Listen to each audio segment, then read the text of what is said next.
Hello everyone welcome to my channel. ਅੱਜ ਮੈਂ ਤੁਹਾਨੂੰ ਦਿਖਾਵਾਂਗੀ ਤੁਸੀਂ ਘਰ ਵਿੱਚ ਟੂਟੀ ਫਰੂਟੀ ਕਿੱਦਾਂ ਬਣਾ ਸਕਦੇ ਹੋ। ਕਈ ਲੋਕ ਇਸ ਨੂੰ ਚੈਰੀ ਵੀ ਕਹਿ ਦਿੰਦੇ ਨੇ।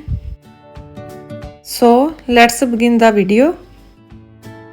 ਸਭ ਤੋਂ ਪਹਿਲਾਂ ਮੈਂ 2 ਕਿਲੋ ਤਰਬੂਜ ਦੇ ਛਿਲਕੇ ਲਏ ਨੇ, ਜਿਨ੍ਹਾਂ ਨੂੰ ਮੈਂ ਛਿੱਲ ਕੇ ਬਰੀਕ ਬਰੀਕ ਕੱਟ ਲਿਆ ਏ।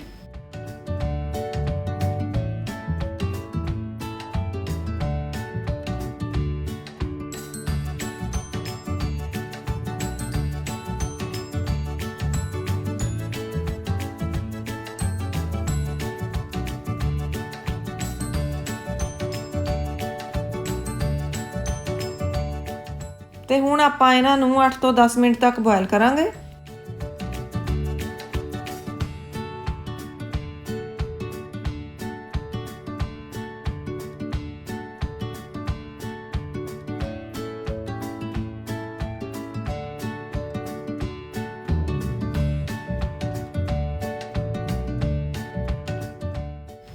ਤੇ ਹੁਣ ਮੈਂ ਚਾਸ਼ਨੀ ਤਿਆਰ ਕਰਾਂਗੀ। ਚਾਸ਼ਨੀ ਲਈ मैं 2 कप पानी ते 1 कप शुगर लैके बॉयल करांगी, क्योंकि इस लिए तार वाली चाशनी बनाने की लोड़ नहीं हुंदी।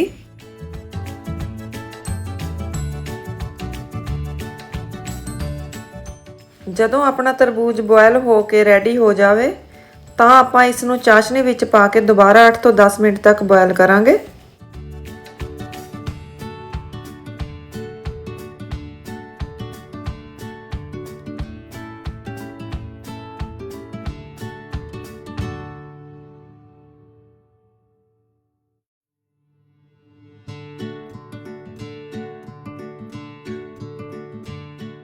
बॉयल होने तो बाद आपां इस नूं चाशनी विचों कढ लवांगे ते हुण आपां इन्हां विच थोड़ी थोड़ी चाशनी पा के कलर ऐड करांगे।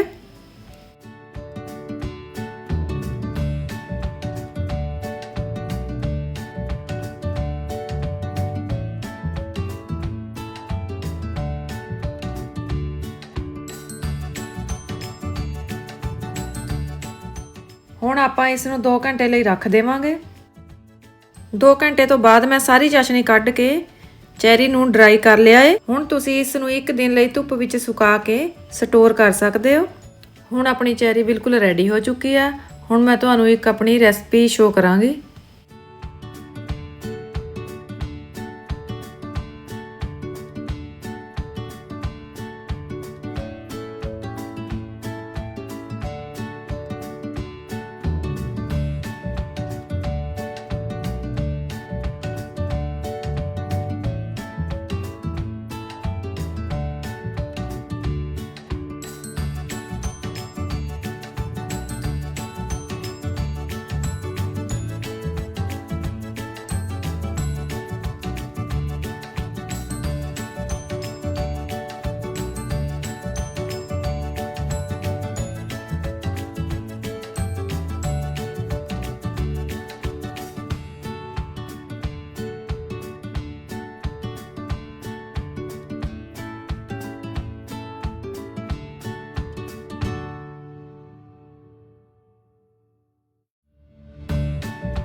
मेरे चैनल नूं सबसक्राइब करना ते बैल आइकन नूं प्रेस जरूर करना, तां जो तुहानूं मेरी हर वीडियो दी नोटिफिकेशन मिल सके। Thank you.